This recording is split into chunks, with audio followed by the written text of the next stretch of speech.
Chapter 16 continued. At the bottom of page 63. During the succeeding century, statesmen, to be successful, were compelled to live, or at least pretend to live, morally and for the public good. This, as Wilberforce had foreseen, increased the amount of hypocrisy shown by some politicians, but more importantly, it established politics as an honorable profession for honest men. Wilberforce led members of Parliament to focus on issues of justice rather than on personal self-interest. He and his friends also developed new methods to arouse public interest in the business of Parliament and, as a result, to influence Parliament.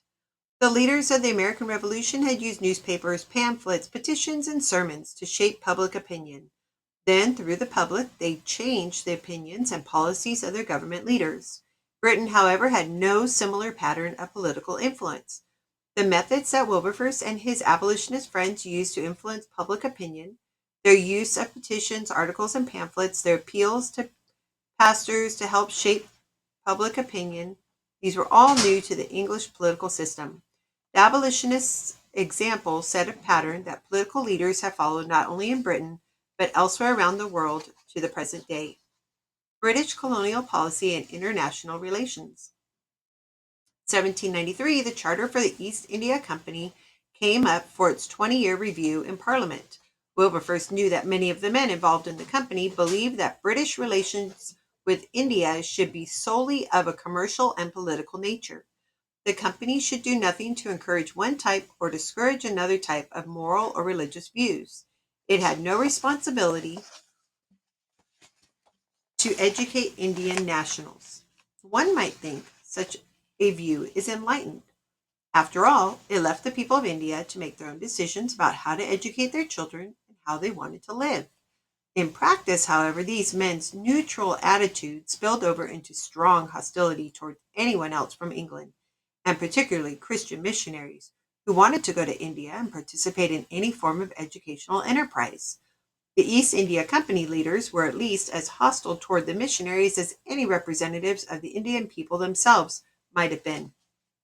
What bothered the company leaders wasn't merely the missionaries' religious teachings.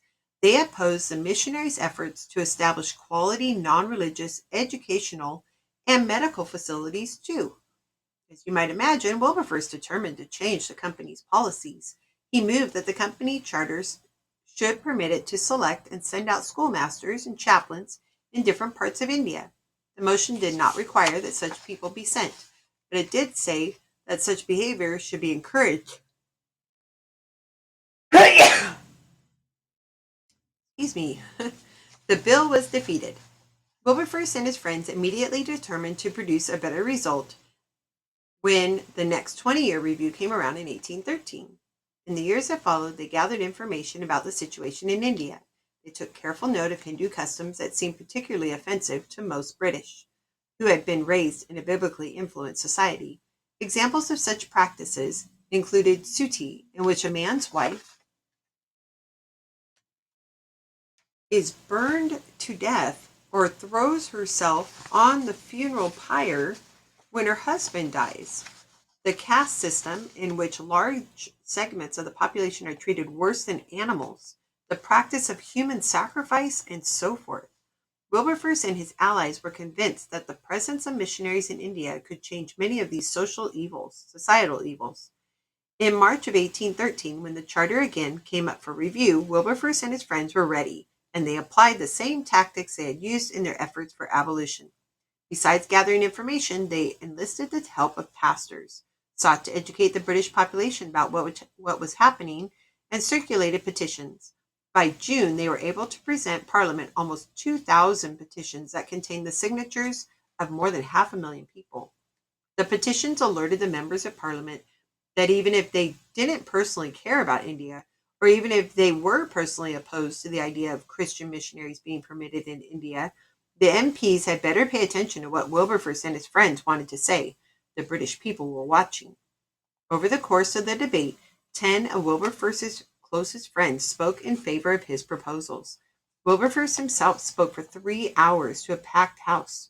One reporter wrote in amazement, "Much as I differed from Wilberforce in opinion, it was impossible not to be delighted with his eloquence. He never speaks without exciting a wish that he would say more. It was an extraordinary performance, writes Garth Lean. Making the most of the honors that the debate had revealed, he exclaimed. The remedy, sir, is Christianity. Christianity was declared by its author as glad tidings to the poor and faithful to her charter, her character. Christianity delights to instruct the ignorant, to care for the needy, to comfort the sorrowful, to visit the forsaken. Wilberforce denied he was advocating compulsory conversion. That means making people become Christian. Compulsion and Christianity, why, the very words are incompatible. He was not asking Parliament to organize evangelism, he said. He's asking for toleration, that we should not, in effect, prevent others from engaging in it.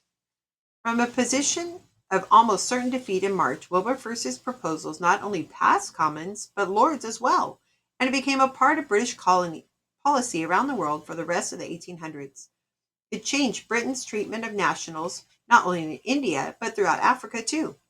Lean writes, this victory meant that the British Parliament had for the first time officially recognized that Britain had responsibilities as well as opportunities in India, and that was a great advance.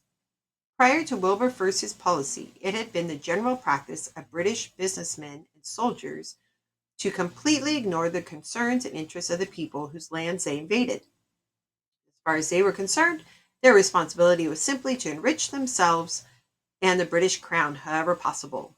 But, writes Lean, the new policy marked a change from looting to paternalism. Paternalism is not a popular word today, but it was a great advance on looting. So, paternalism is setting an example and helping people learn a new way of behaving like a dad would do. And they're saying that that was better than just taking from a country without trying to help the people. In other matters, besides the Proclamation Society, Wilberforce helped found several other organizations for social change, including the Society for the Suppression of Vice, the Church Mission Society, the Society for the Prevention of Cruelty to Animals, the British and Foreign Bible Society, and the Freetown Colony in Sierra Leone, Africa. He supported Elizabeth Fry in her work on prison reform. He believed the British criminal code was cruel. Even as late as 1820, there were over 150 crimes that could be punished by death in Britain. Some examples of such crimes: shoplifting, petty theft, which means stealing a small amount of something, or cutting down a tree in a public place could earn you a death penalty. As a result, he worked to change the laws. He was obviously concerned for the poor. Knowing how great the gulf was between the rich and poor, Wilberforce favored a tax on incomes. He himself gave away a third or more of his income to worthy causes and to individuals in need. He often spoke in favor of causes that others of his class tended to oppose. In the case of the American War for Independence, for instance, he urged Parliament to let the colonies go. And though the French revolutionaries behaved in horrifying ways that alarmed the English leaders, what will happen if people here in England adopt similar tactics? Wilberforce urged Parliament to remember the injustices that had pushed the rebels to fight in the first place. And that is the end of the story of William Wilberforce.